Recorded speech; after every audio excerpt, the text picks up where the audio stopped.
Ini dua dua.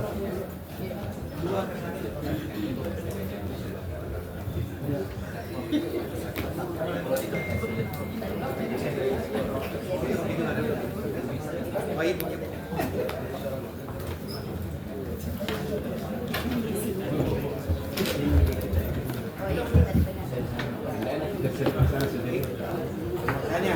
Makanya dari tadi saya minta yang pindah tapi dia bertahan, akhirnya pindah juga.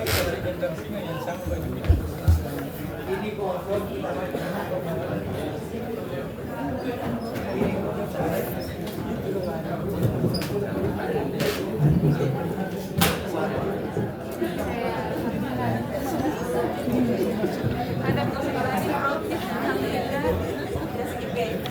jam 7 ada mah, jadi dapat ke tempatnya tinggi. Assalamualaikum warahmatullahi wabarakatuh. Alhamdulillah, nahmaduhu wa nasta'inuhu wa nastaghfiruh wa na'udzu billahi min shururi anfusina wa min sayyiati a'malina may yahdihillahu fala mudilla lahu wa may yudlil fala hadiya lahu. Asyhadu an la ilaha illallah wa asyhadu anna Muhammadar Rasulullah. Pertama, mari kita panjatkan puji syukur kehadirat Allah Subhanahu wa taala karena atas segala isinya sehingga kita hadir di tempat ini. Yang kita hormati, yang kita muliakan bersama Bapak Ketua Umum Pimpinan Pusat Muhammadiyah, Bapak Profesor Dr. Kiai Haji Haidar Nasir MSI bersama Ibu, Bapak Pimpinan Pusat Muhammadiyah Bapak Profesor Dr. Irwan Akib, Pak Rektor Bogor, Pak Dr. Senudi, Bapak Ibu Pimpinan Wilayah, Bapak Ibu Wakil-Wakil Rektor, Dekan, Pimpinan Fakultas dan Prodi yang saya hormati. Mari kita mulai pertemuan ini dengan baca Bismillahirrahmanirrahim. Karena waktu kita sangat mendesak. Selanjutnya saya persilahkan Bapak Rektor untuk menyampaikan kata alu-aluan atau sambutan atas kehadiran Bapak Ketua Umum di tempat kita ini. Kepada Bapak Rektor, Bapak Dr. Insinyur Haji Abdullah Nanda MT IPU, dengan hormat disilakan. Terima kasih. Assalamualaikum warahmatullahi wabarakatuh. Dan syukurillah, salatan wassalaman ala rasulillah. Bapak dan Ibu sekalian, alhamdulillah Bapak Ketua Umum PP Muhammadiyah bersama Ibu dan Ketua PP hadir bersama kita pada acara silaturahmi pagi hari ini. Bapak Ketum yang kami hormati, yang hadir ini adalah Wakil Rektor, Ketua Badan dan Lembaga, Dekan, Wakil Dekan dan Kaprodi. Sebagiannya juga organ pimpinan wilayah dengan majelis-majelis ya, ada di Unisma. Jadi karena waktu tidak lama, sekarang sudah 8.17, 8.30 harus meninggalkan sini. Semua yang dihormati Pak Moderator tadi saya hormati juga. Kita persilahkan Bapak Ketua Umum Bapak Profesor Dr. Haji Haidar Nasir untuk waktu yang sangat berharga ini kita serahkan kepada dia.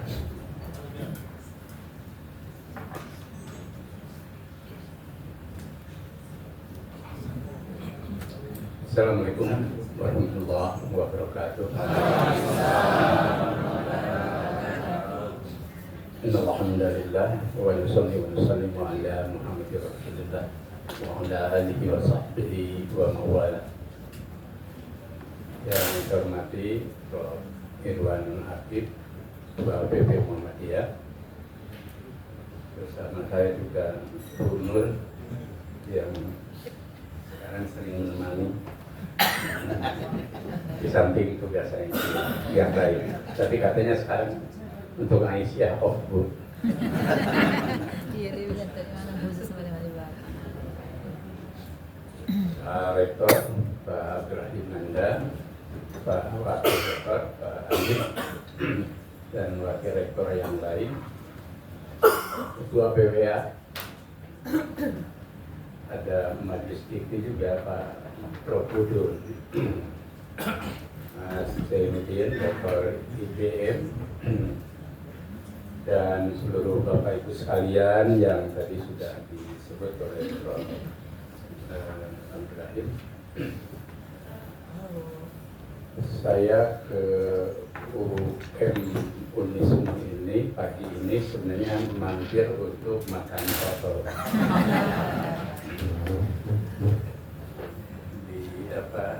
Dipromosi oleh Pak Rektor harus makan soto dulu untuk sahnya.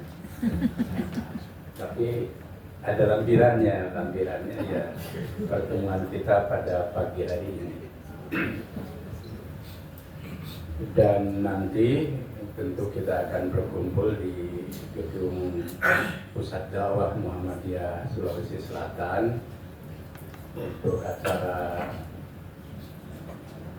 silaturahmi yang memang sudah beberapa bulan yang lalu Prof. Ambo sudah meminta saya, tapi memang di permintaannya itu syaratnya bersama ibu.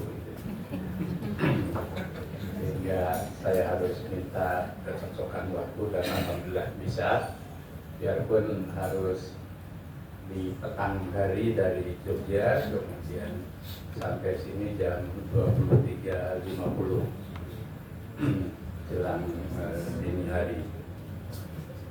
Dan tentu terima kasih Pak Rektor atas sambutannya, dan tadi kita juga sudah dipertunjukkan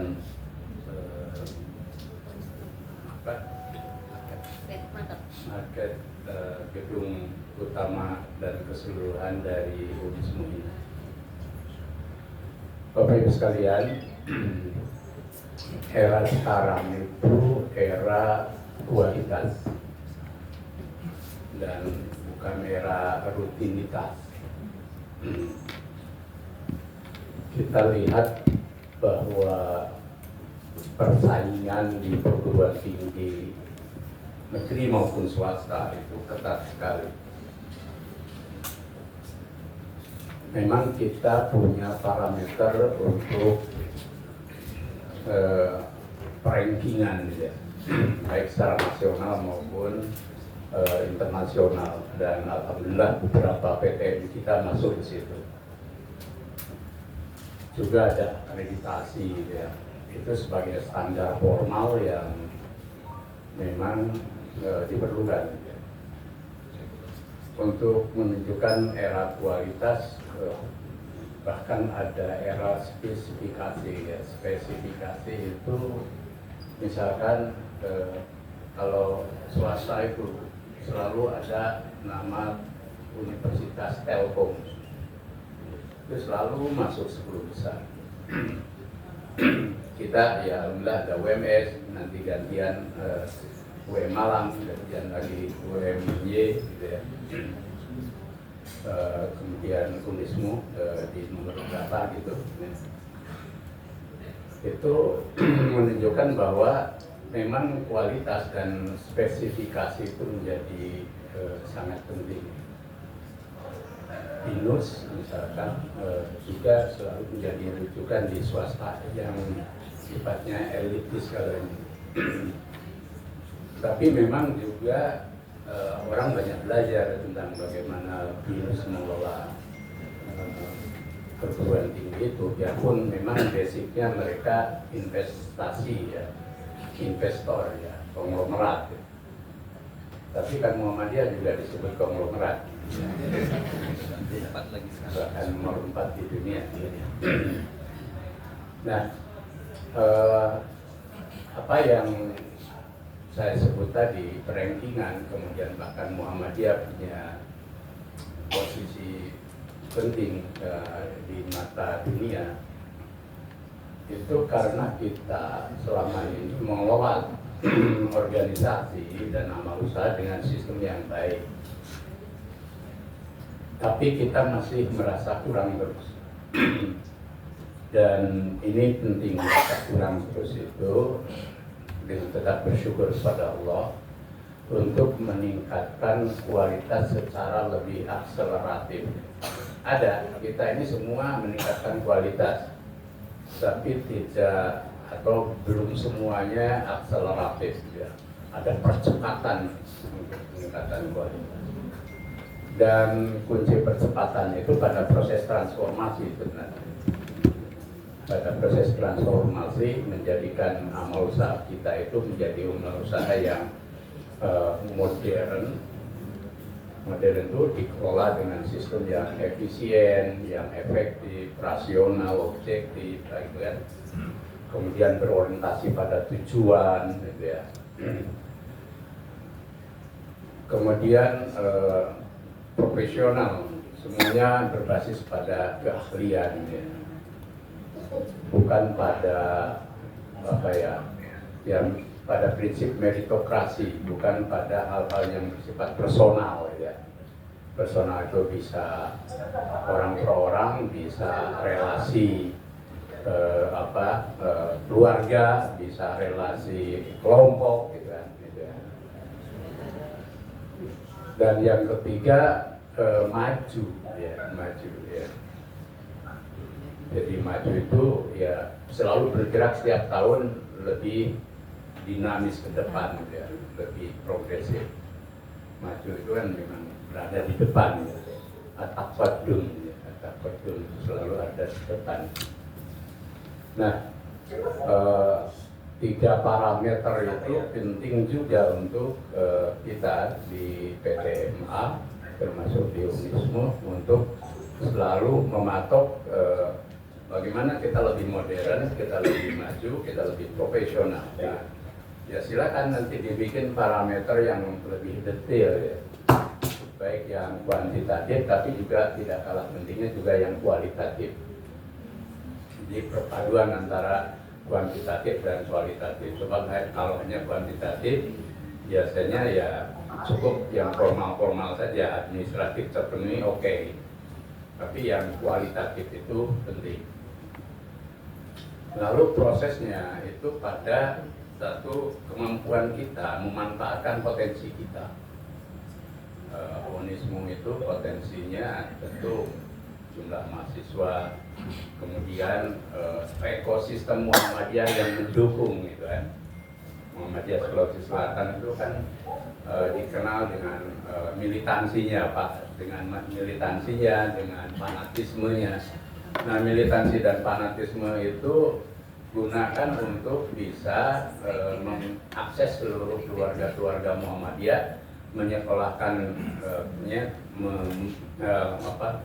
menjadikan putra putrinya mahasiswa PTMA atau seluruh Sulawesi Selatan dengan kepercayaan tinggi bahwa masuk UNISMO itu bukan the second class, gitu, bukan masuk ke kategori kedua, tapi yang utama, gitu. Nah, ini kan penting ditumbuhkan itu. Disitulah Muhammadiyah wilayah, Aisyah wilayah penting, ya. Aisyah untuk PTA-nya, Muhammadiyah untuk PTM-nya, gitu ya.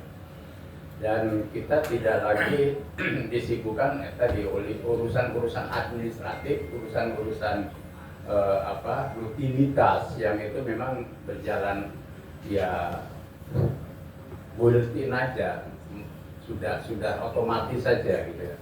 Tapi tidak menjadi hal pokok. Sementara tadi maju, modern, profesional, gitu, kemampuan memanfaatkan potensi itu tidak kita pikirkan, ya. Lalu kita harus punya agenda-agenda perubahan. Tadi dengan bikin market itu ada challenge, kan, ada tantangan buat para pimpinan. Tapi tidak cukup di rektorat saja, di fakultas juga. Bahkan era ke depan itu kan seperti UM Malang sudah memulai, ya, Unisa sudah memulai, gitu, kuliah bersama, gitu. Jadi gedung itu tidak milik fakultas, tapi milik universitas. Itu juga efisien, itu. Jadi per fakultas itu menjadi banyak hal yang lebih boros, gitu kan, termasuk listrik dan lain sebagainya, gitu kan. Yang itu bisa dimanfaatkan. perubahan-perubahan di SDM misalkan. Berapa sih proyeksi 1 tahun Unismu untuk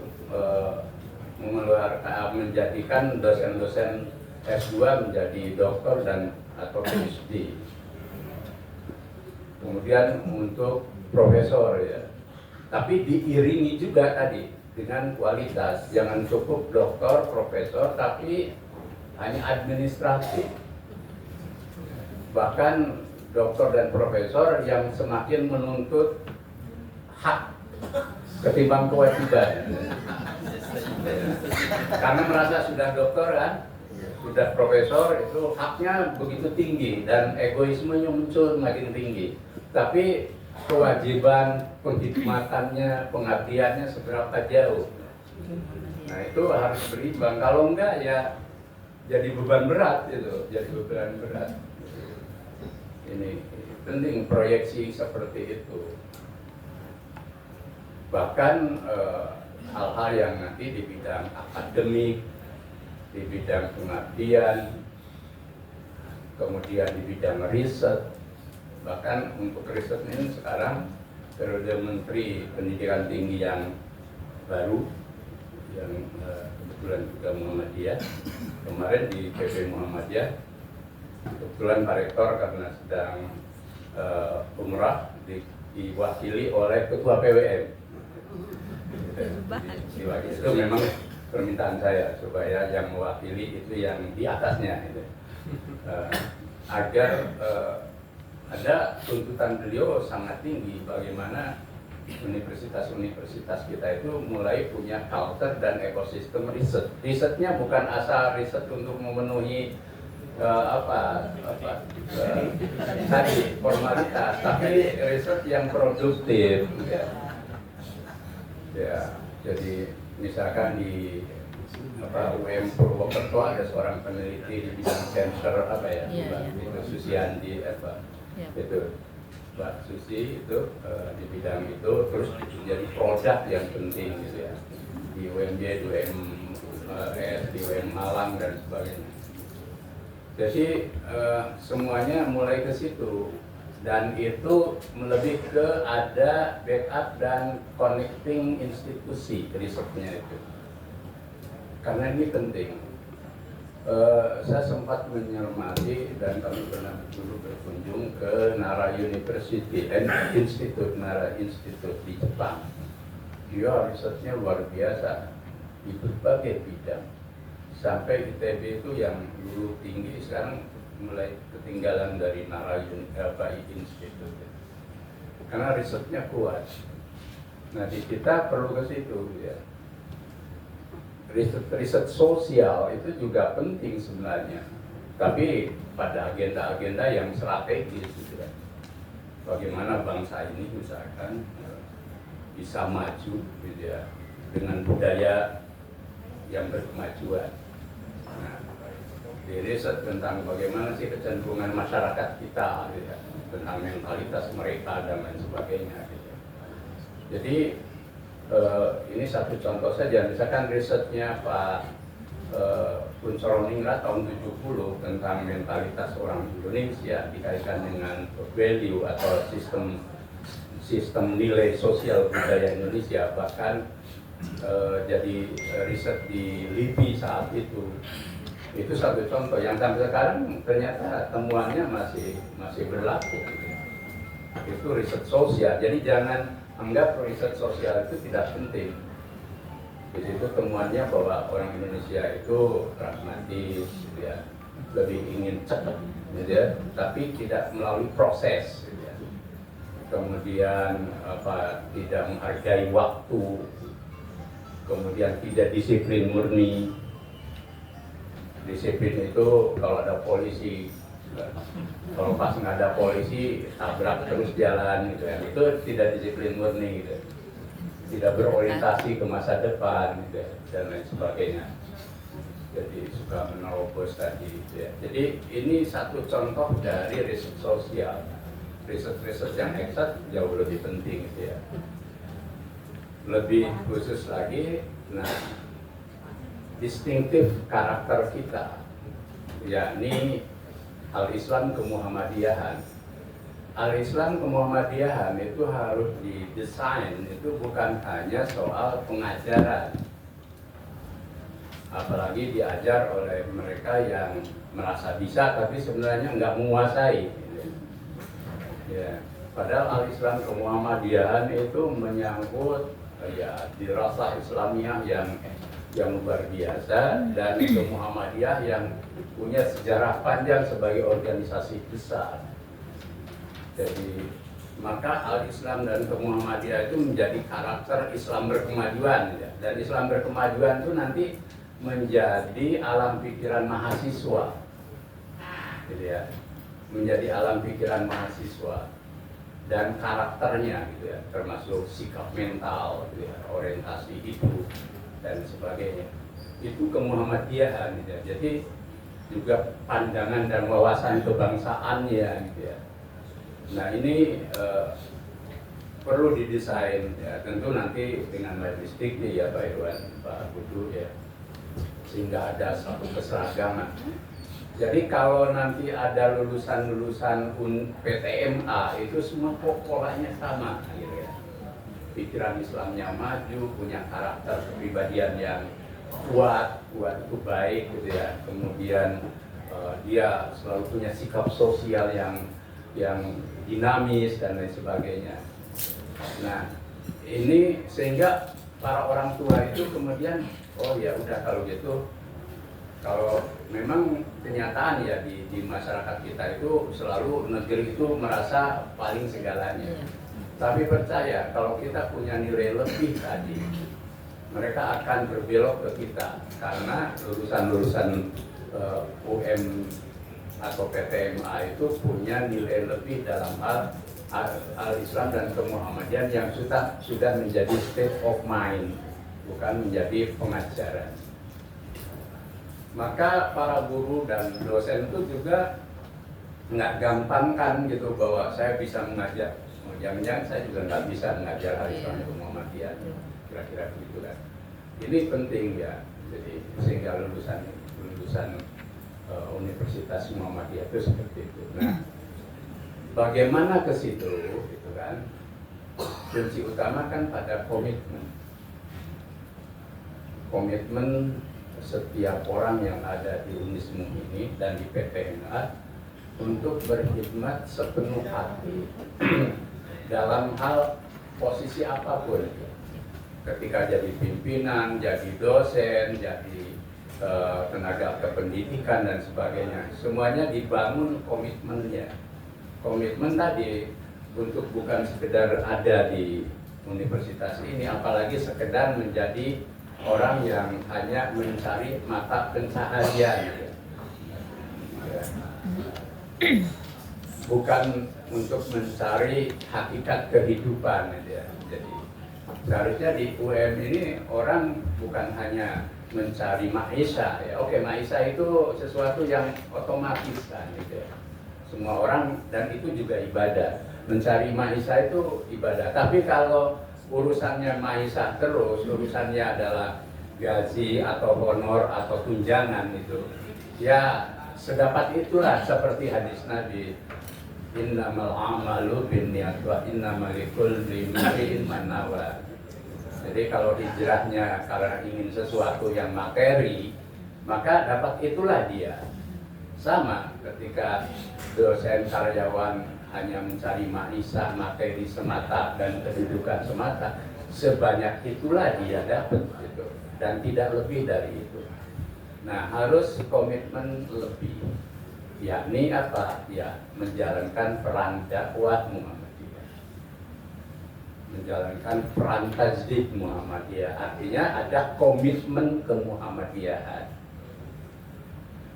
Untuk membangun komitmen nggak gampang, itu perlu proses, ya. Proses yang dibangun secara formal tapi juga secara culture, gitu kan.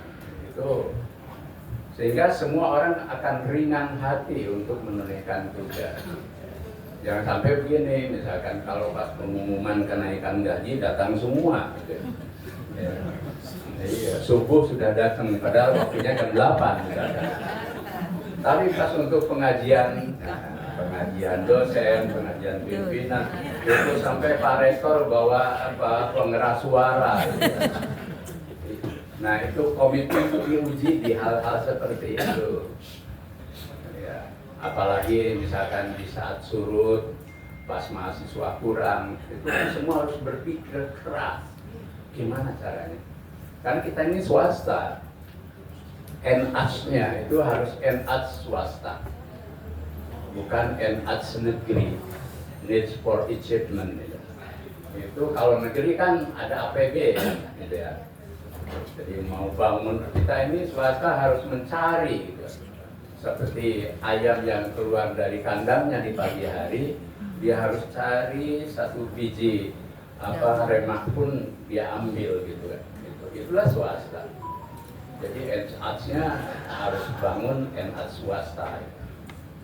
Komitmen ya. Kemudian ya pengabdian. Pengabdian itu hal yang memang nyata bahwa kita berbuat langsung ya. Termasuk tidak cukup hanya dia di pengabdian itu misalkan jam kerja dari jam berapa? Jam 8 sampai jam 4. Jadi kalau kelebihan itu nggak usah dihitung-hitung gitu ya.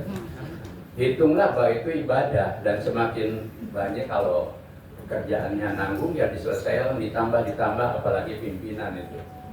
Dulu UM Malang sehingga maju seperti itu, para pimpinannya kayak Pak Malik itu sampai larut malam gitu mereka di sana.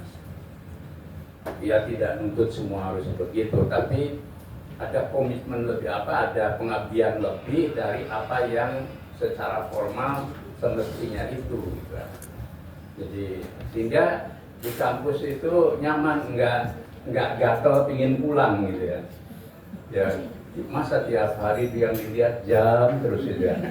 Iya, capek hidup seperti itu gitu. Jadi enggak, kalau di sini nggak ada ya. Jadi ada semangat pengabdian itu karena memang swasta gerakan keagamaan percaya bahwa apa yang lebih dari semestinya itu sudah hak Allah untuk memberi berkah pada Bapak Ibu sekalian. Dan jangan pernah merasa hidup itu akan susah dan miskin gara-gara kita pengabdian, gara-gara kita berbuat sesuatu yang tidak ada nilai ujrohnya, nilai materinya gitu. Jadi ini pengalaman hidup kita. Nah yang terakhir itu kita mesti melakukan apa yang disebut dengan etos kemajuan. Nah, etos kemajuan itu harus menjadi komitmen sekaligus pengabdian kita atau menjadi alam pikiran kita.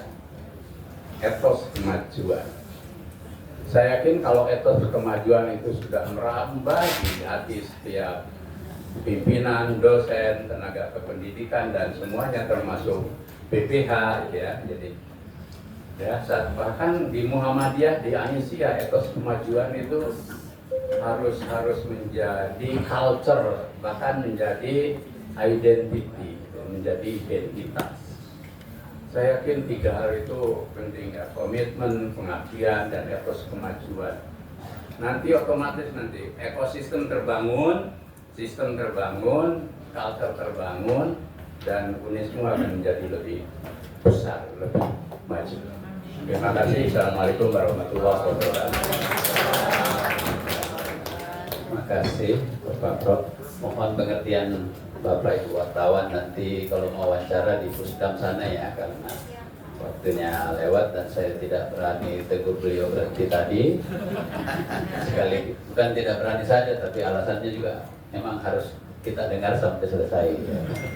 Jadi sekarang jam 8.42. Mohon ini bukan privilege, tapi kami yang duluan pakai lift turun.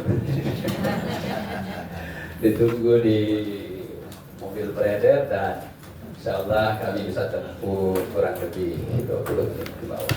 Terima kasih Bapak-Bapak dan Ibu, mohon maaf ya atas. Tapi cluenya ini saya pakai nanti pidato pelantikan rektor ini. Terima kasih. Assalamualaikum warahmatullahi wabarakatuh. Ini ada bukunya Pak Prof. Dalam kulit ini ketua dalam diri Bugis.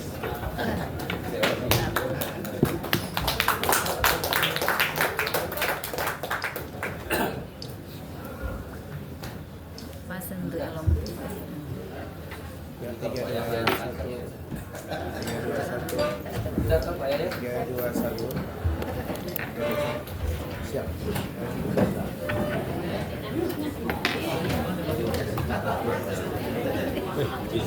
Buka keluar. Anunya.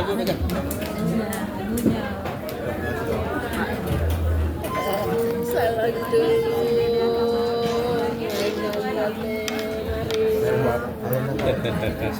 Sami-sami.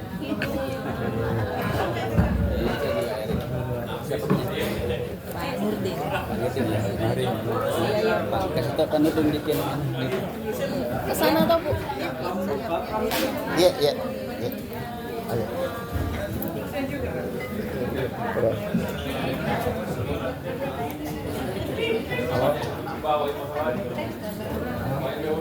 Halo.